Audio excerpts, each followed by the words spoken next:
Thank you, Mr. Chairman. I'm truly honored to serve as a member of this committee, and I take the job we have before us very seriously.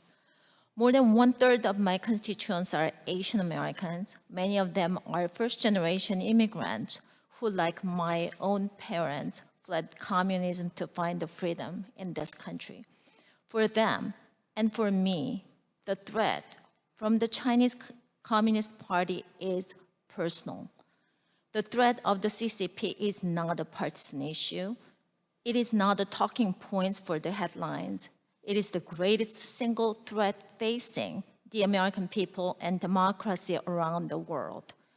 As member of this committee, I'm hopeful that we can come together to find real solutions to stop the CCP's advance, stand with our allies, and protect our national security.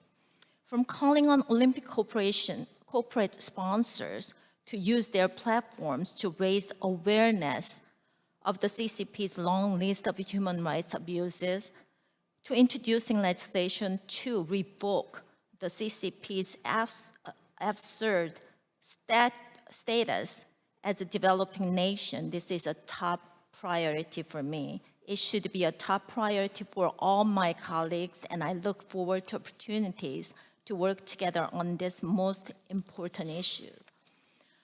Mr. Hong, thank you very much that you are sharing inspiring story and your courage to stand up for freedom. Your decades of sacrifice, including the fateful night in Tiananmen Square, has led to you here tonight.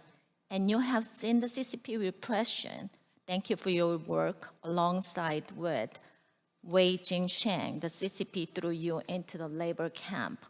Having said that, a lot of times we are very much discouraged when you see elected officials across Western countries and global corporate companies turn a blind eye to the CCP and Chairman Xi Jinping.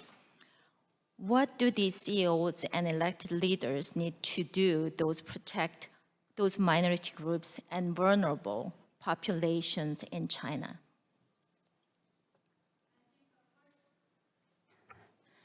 I think what the U.S. Government could help most for the Chinese people is to help fund programs that do research how to break down the Great Firewall. The Chinese Communist Party is afraid of its people most.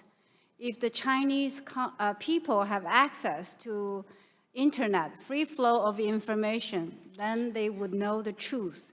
And the truth is powerful on its own. And the lies the Chinese Communist Party has built up over many, many decades could crumble. And that will help the opposition forces to organize together and then to fight more effectively against the Chinese Communist Party's ideals or history. Another way to help the Chinese, to counter, is to fund the programs for supporting journalists and rights lawyers. These two professions are trained for truth and justice, but they were heavily repressed inside China. So if the U.S. give more funding for the programs to train these organizations or the professions would be great. On the reciprocity principle and fairness principle, I would also advocate that if the Chinese government does not allow high-tech companies such as Facebook, Google, YouTube, Twitter to have presence inside China, the U.S. should certainly have the same right to block TikTok or super app WeChat presence in the U.S. Many congressmen and congresswomen talked about the harm that TikTok has inflicted on the American teenagers.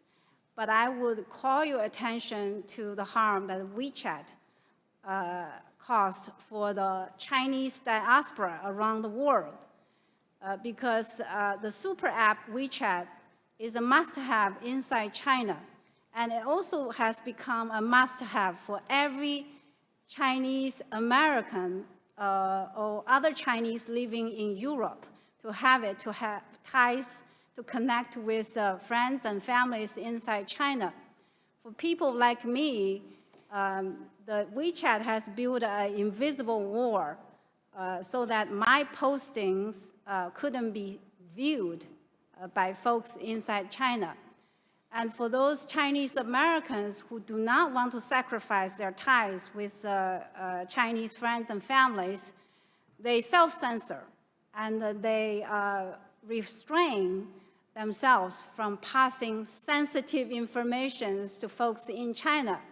So this has pernicious effect on the free flow of information. And the US should certainly find ways to counteract this kind of pernicious, menacing effect. Thank you. Mr. Chairman, I have a question to General McMaster, but my time is up, so I'm going to submit in writing regarding trade violation. Thank you.